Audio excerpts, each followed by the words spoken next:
일일비는 신앙이 아니다 라는 제목으로 하나님 말씀 같이 나누겠습니다. 여러분들은 좀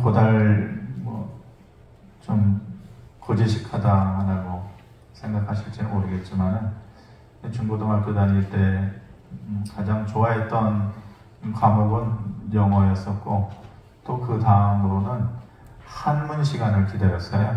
한문 시간에 한자 공부하고, 그때는 이제 신문, 종이신문을 이제 자주 읽었으니까 그 종이신문 세로로 해서 이렇게 읽어나가고 그런 것이 참 재밌어서, 그때의 습관이었는지 몰라도 그 이후로도 종종 깊게 공부하는 것은 아니지만은 가끔 한자 들여다보고 또 한자성어 공부하는 것을 즐겨 하는데, 이번 주에 본 것 중에 하나가 노자의 도덕경에 보면은 이런 말이 있어요. 화예복지 소위 또 복해화지소복이라, 이런 말이 있어요. 어려운 것 같지만은 두 말만 알면 되는 거죠. 화하고 복이 나와 있고, 밑에도 그렇고, 화예복지소이라는 것은, 화예는 화라는 것, 재앙이라 이 말이죠. 우리가 살면서 만나게 되는 모든 종류의 화, 재앙에는 복이 기대어 있고, 또 복해 화지소복이다 라는 것은 복이라고 생각되는 것이라는 것에 대해 들여다보면은 화가 거기에 엎드려져 있다 라는 말이죠. 우리가 인생 살면서 재앙만 있는 것은 아니다. 가만히 들여다보면은 거기에 복이 기대어 있고, 또 인생 살면서 늘 행복하고 좋은 복만 있는 것이 아니다. 가만히 들여다보면은 그 안에도 재앙이 엎드려져 있다라는 그런 말씀입니다. 그러므로 우리가 흔히 알기로는 전화위복 이렇게 간단하게 알고 있는데, 경험을 삼아서 우리가 인생을 살면서 이런 것을 깨달아야 되는 것이에요. 그래서 어떠한 일이 있더라도 일희일비하지 말아라. 작은 일 하나 가지고 즐거워하고, 또 그 작은 일 하나 갖고 죽겠다고 절망하지 말아라. 일희일비하지 말아라 라는 것입니다. 보는 것이 다가 아니고 우리의 인생을 가만히 들여다보면 감춰져 있는 것이 있다. 드러난 것이 다가 아니라 그 뒤에 감춰져 있는 뭔가가 또 준비되어야 됐다.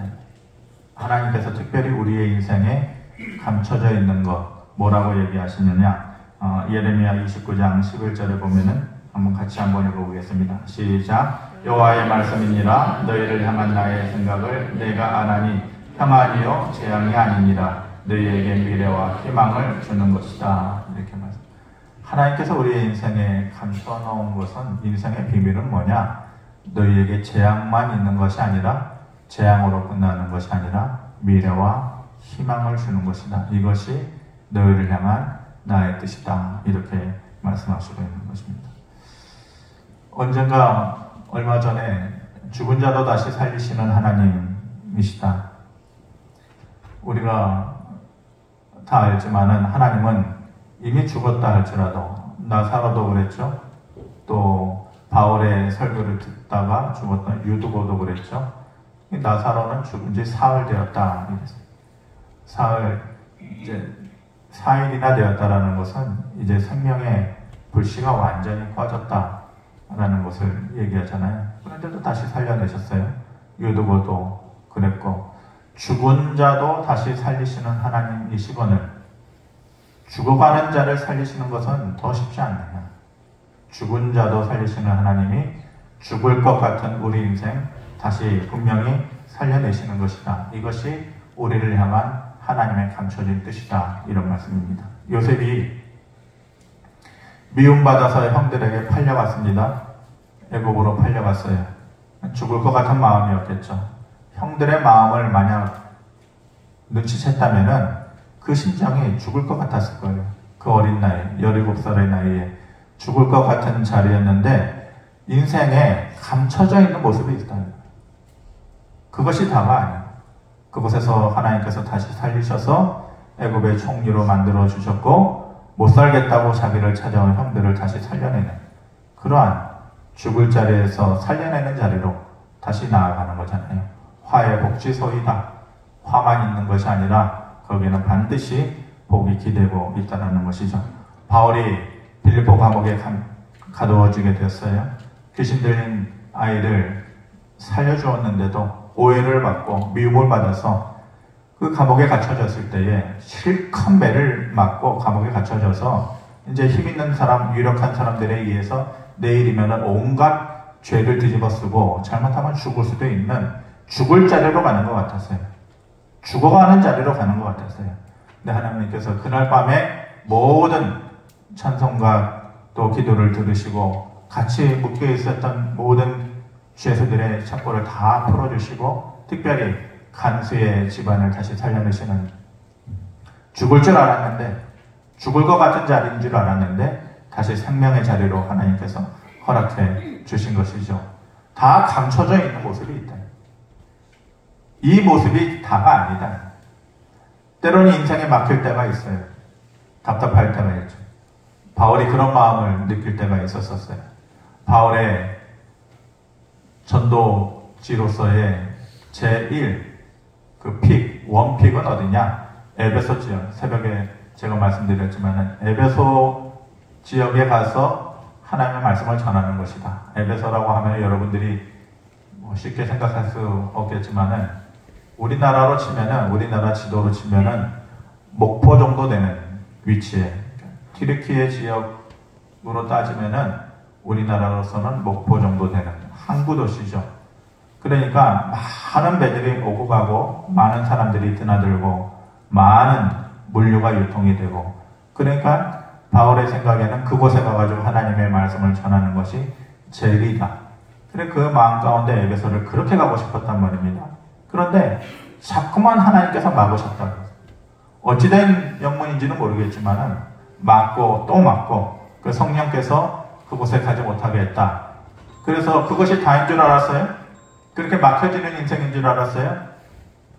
그런데 하나님께서 어디로 그를 보내셨습니까? 마게도냐 지역으로 그를 보내고 데살로니가 또 빌립보, 베레아, 또 고린도, 아테네라고 우리가 알고 있는 아덴 지역으로 그를 보내면서 뭘 여신 거예요? 유럽에 복음화되어지는 첫 관문을 여신 것이죠. 그러니까 막혀져 있어서 그것이 다인 줄 알았는데 그게 아니다. 하나님께서는 감춰져 있고 또 그것이 다인 것 같지만은 그 안에 뭐가 있다? 복해 화지 서복이다. 하나님께서 거기에 또 다른 하나님의 계획과 복을 준비하시고 계신다는 것. 마침내는 결국은 하나님께서 우리의 삶을 초라하지 않게 하신다. 반드시 생명이 있고 또 소망이 있는 곳으로 우리를 나아가게 하신다. 그러므로 지금 당장 어렵다고 안 된다고 그게 다라고 포기하면 안 된다.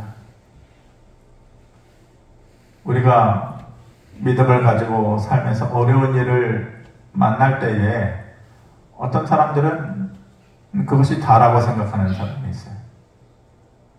그 어려운 일을 만날 때 오히려 그 뒤에 감춰져 있는 하나님의 뜻을 기대하는 사람이 있는가 하면은 어떤 사람은 그냥 한꺼번에 와르르 무너지는 사람이 있는 것이죠. 이것의 전문가가 이스라엘 백성들이 한꺼번에 무너지는 것. 본문이 바로 그러한 내용을 얘기하고 있는데 본 바로 앞에 우리가 본 말씀 앞에 모세와 미디암의 노래가 나옵니다. 무엇 때문에 노래했어요? 이스라엘 백성들이 출애굽을 하였죠. 애굽을 힘겹게 탈출하고 홍해를 만나게 되었어요. 그들의 능력으로는 그들의 현실로는 건널 수 없는 홍해를 만났을 때에 하나님께서 기적적으로 홍해를 갈라놓고 메마른 땅을 건너게 하셨죠. 그것에 대해서 그 큰 하나님의 능력에 또 감사하고 기뻐하면서 모세도 그리고 미리암도 노래를 불렀다는 것. 하나님의 성격이 이렇게 크구나 라는 것을 그들 스스로 고백했다는 것이죠. 근데 얼마 가지 않아서 그 모든 것이 와르르 다 무너져 내리는 것이죠. 홍해 후에 마라라는 곳에 가서 쓴물이 있으니까 우리가 무슨 물을 마시고 어떻게 살아가겠느냐라고 모든 것을 다 내려놓고 한탄하고 또 믿음마저도 다 쏟아부은 것이죠. 그 전에 하나님께서 해주셨던 좋은 것들을 기억하지 못해요. 조금 전에 뭘 하셨어요? 애굽에 있었을 때에 10가지 재앙을 보여주셨어요. 그러면서 하나님께서 10가지 재앙을 보내주시면서 너희에게 가로막고 있는 애굽의 큰 바로의 손길이라고 할지라도 내가 너희를 그것으로부터 인도해낼 것이다. 하나님의 뜻을 나타내 보시고 또 보여주신 것이죠. 그것뿐만이 아니라 홍해를 건너게 하셨어요. 그것을 보고 하나님의 목표와 약속에 대해서 기억을 해야죠. 하나님의 목표가 뭐예요? 너희가 이곳에서 마라라는 곳에서 물을 마시는 것으로 멈추지 않는다. 하나님께서 반드시 너희를 가나안 땅으로 들이실 것이다. 하나님의 목표잖아요. 목표, 약속이잖아요. 좋은 것을 기억하고 이 정도의 것에서 우리가 막히지 않을 것이다. 하나님께서 반드시 또 다른 길을 열어주실 것이다. 이런 믿음이 있어야 돼요. 우리의 신앙이라는 것은 부딪힐 때 그런 믿음이 있어요. 막힐 때에 그런 믿음이 있어야 되는 거예요. 근데 이스라엘 백성들은 뭘 잘해요? 와르르 무너지는 거예요. 한꺼번에 와르르 무너져 내리는 것이죠. 24절에 보면은 이렇게 얘기합니다. 백성이 모세에게 원망하여 이르되 우리가 무엇을 마실까 하매 원망하여 이르되 모세를 원망하면서 무엇을 마실까? 하나님의 약속을 기대치 못하는, 기억하지 못하는, 그러면서 모든 것을 다 잊어버리는 것이죠. 그럴 때에 우리가 기억해야 되는 하나님의 말씀들이 있어요. 우리가 말씀을 많이 외우고 있어야 그때그때 우리의 인생의 모든 상황 가운데에서 그 말씀들이 우리에게 힘이 되어지는 것이죠. 이때 우리가 깨닫고 또 외워야 되는, 기억해야 되는 하나님의 말씀, 바로 시편 37절에 있는 말씀이에요. 자주 보는 말씀이지만 그는 넘어지나 아주 엎드러지지 아니함은 여호와께서 그의 손으로 붙드십니다. 넘어지나, 우리의 인생에 넘어짐이 없는 인생은 없어요. 그는 넘어지기는 하지만은 아주 엎드러지지 않는다.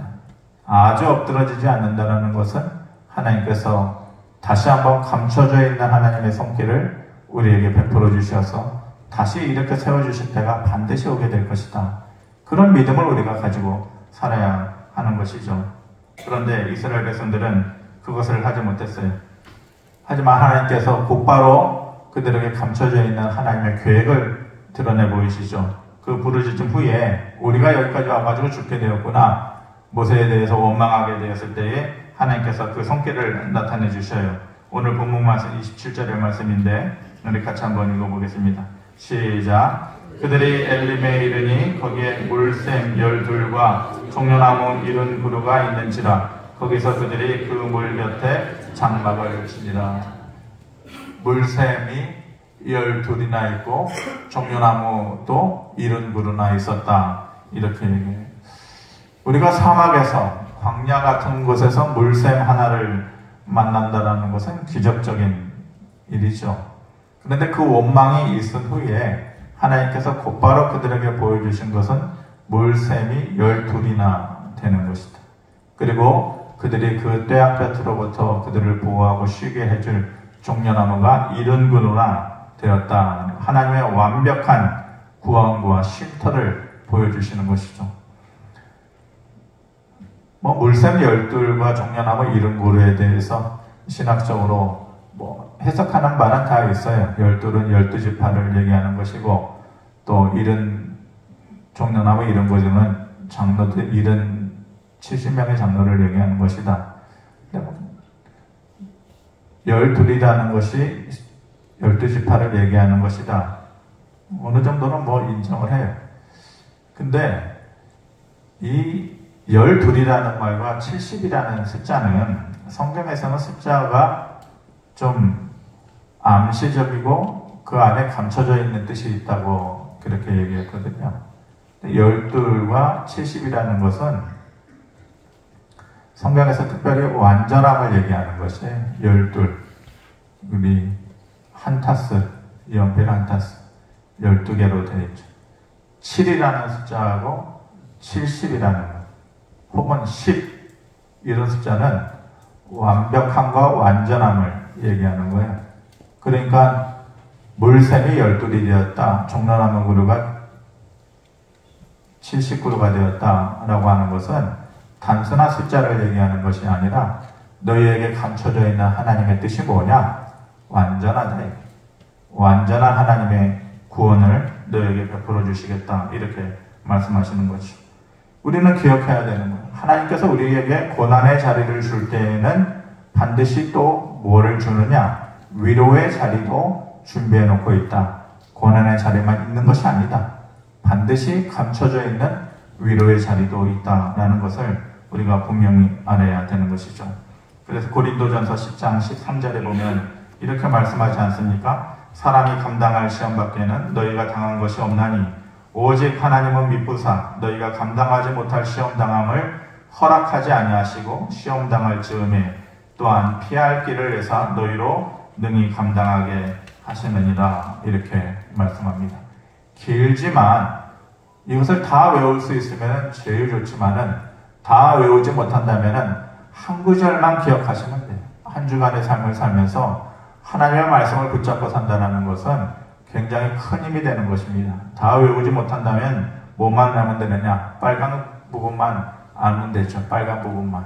같이 한번 빨간 부분만 읽어보겠습니다. 시작. 시험 당할 즈음에 또한 피할 길을 내사. 시험 당할 즈음에 감춰져 있는 하나님의 손길을 반드시 보여주신다. 시험 당할 즈음에 피할 길을 반드시 내신다. 그것을 우리가 믿는 마음으로 살아가야 하는 것이죠. 그러므로 일희일비하지 말아라. 막혔다고 해서 넘어졌다고 해서 너무 절망하지 말아라.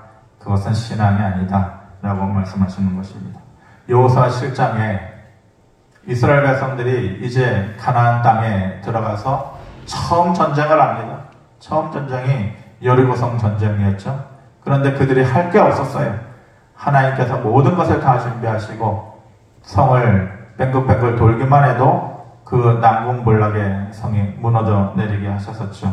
그런데 그 후에 여리고성 전투가 끝난 후에 그거보다도 아주 작아 보이는 아이성 전투를 하는데 패배하고 말았어요. 일희일비하지 말라고 그랬는데 한 번 이겼다고 그들이 기세가 하늘을 찌를 듯하고 또 곧바로 한 번 졌다고 했을 때에 와르르 한꺼번에 무너져 내는 거죠. 이 뒤에 감춰져 있는 하나님의 뜻이 무엇일까? 또 우리에게 준비해 주시는 하나님의 계획이 무엇일까? 이것에 대해서 기대하고 이겨내야 돼요. 이겨내야 돼요. 이겨내는 적응력이, 면역력이 우리에게 필요한 거예요. 삶에도 믿음에도. 이것이 다가 아니다. 그러는데 이스라엘 백성들이 뭘 잘한다고 그랬어요? 와르르 무너져내는, 한꺼번에 와르르 무너져내는. 여호수아 7장 6절에 보면 여호수아가 옷을 찢고 이스라엘 장로들과 함께 여호와 앞에 엎드려 머리에 티끌을 뒤집어 쓰고 저물도록 있다가 하루 종일 절망하고 옷을 찢고 슬퍼하다가 7절에 이르되 슬프도소이다 주 여호와 어찌하여 이 백성을 인도하여 내서 멸망시키나이까. 어찌하여 우리를 여기까지 오게 해서 이 고통을 당하게 하고 우리를 멸망시키나이까. 한꺼번에 그 전에 하나님께서 이루어 주셨던 여리고성 전투의 기적은 그 전에도 없었던, 전쟁사에 없었던 놀라운 하나님의 기적이요 능력이에요. 그것을 기억하고 또 다른 하나님의 감춰져 있는 계획과 손길이 뭘까? 그래야 되는데 그렇지 않고 와르르 무너져 내리는 거예요. 옷을 찢고 슬프도소이다. 이렇게 말하는 거죠. 그 뒤에 감춰져 있는 뭘 생각해야 돼요? 조금 전에 외웠던 우리의 말씀. 시험 당할 즈음에 피할 길을 내사. 그렇지. 시험 당할 즈음에 이 즈음 정도면은 하나님께서 반드시 우리를 피할 길로 인도하여 주실 것이다. 이런 믿음의 고백이 있어야 되는데 그렇지 못하는 거예요. 어떤 사람들은 하나님의 약속을 생각하고 하나님의 계획을 생각하고 도우심을 기대하고 은혜를 기대하면서 그 고비를 잘 이겨나가는 거예요. 그런데 그렇지 못한 사람들은 늘 작은 것 하나에도 와르르 무너져 내리는 것이죠. 그런 실수를 반복하는 거예요. 저와 여러분들의 삶이 그러지 않기를 바랍니다. 일희일비는 신앙이 아니다. 작은 것 하나 가지고 세상의 모든 것을 얻은 것처럼 그렇게 하지 말아야 되고, 장거강 하나에 모든 것을 잃은 것처럼 그렇게 절망하지 말아라. 화의 복지소이다. 화 뒤에는 반드시 하나님의 도우심이 기대고 있다. 복의 화지소복이다. 복이 있어도 그 뒤에는 어떠한 재앙이 또 웅크리고 있을지 모르니까 일희일비 하지 말아라 라는 말씀입니다. 결론의 말씀을 드립니다. 기다려야 때도 온다. 우리 한번 같이 읽어봅시다. 앞에 보고 시작. 기다려야 때도 온다. 기다리지 않고 포기하면 하나님의 때도 오지 않는다. 지금이 다인 것처럼 여기서 끝내버리면, 마침표를 찍어버리면은 하나님께서 준비하시고 계획해 놓은 하나님의 손길과 때도 오지 않죠. 지금 내가 여기에서 끝내버리면 하나님의 때도 거기서 멈춰버리는, 하나님의 손길도 멈춰버리는, 내가 기다려야 때도 오는 거예요. 기다려야 하나님의 계획도 감춰져 있는 것이 드러날 때가 있는 거예요. 근데 기다리지 않고 포기해버리면 하나님의 때도 오지 않아요. 하나님의 감춰져 있는 성격도 볼 수가 없는 것이. 제가 새벽에 이런 말씀을 드렸어요. 앉은 자리를 옮겨야 새로운 풍경을 본다. 앉은 자리를 옮겨봐야 새로운 풍경을 볼 수 있어요. 앞에 정말로 절경인, 가보질 않았지만 예를 들어서 멋진 그랜드 캐년이 앞에 다 장관이 펼쳐져 있다. 그런데 내가 그것을 정면으로 앉아서 봐야 되는데 의자를 거꾸로 뒤집어 놓고서 뒤를 보고 있다. 근데 뒤는 끝도 없이 펼쳐진 그냥 광야라고 합시다. 그러면서 생각하기를, 야, 인생 참 별 볼 일 없네. 끝까지 아무것도 보이지가 않네. 그렇게 생각할 거 아니에요. 의자를 돌려 앉아봐야 새로운 풍경이 보이죠. 의자를 돌려 앉으면은 수천 년, 수만 년 동안 만들어진 그 그랜드 캐년의 그 광대한 멋진 장면을 보게 될 텐데, 내가 거꾸로 앉아놓고서 인생 참 볼 것 없네 이렇게 생각한다. 뭘 해야 되느냐? 앉은 자리를 옮겨봐야 됩니다. 앉은 자리를 옮겨봐야 새로운 풍경을 보게 되는 것이죠. 때로는 우리의 인생의 자리를 옮길 필요가 있어요. 믿음의 자리를 옮길 필요가 있어요. 생각과 태도를 바꿔야 돼요. 저와 여러분들의 생각의 태도를 바꿔야 돼요. 앉은 자리를 바꿔봐야 돼요. 그래야 새로운 풍경을 우리가 볼 수가 있는 것이죠. 하나님의 뜻과 계획이 우리를 향한 하나님의 뜻과 계획이 얼마나 많으냐? 별 볼 일 없을 것이다. 그렇게 생각하는 사람에게는 별 볼 일 없게 다가오는 거예요. 근데 하나님께서 우리를 향한 뜻을 얼마나 가지고 계시느냐? 전에 한번 우스갯소리로 하나님은 만수르와 같다 이렇게 얘기하죠. 하나님의 수는 깊다. 우리가 아랍의 왕자를 만수르다 이러죠. 만수르.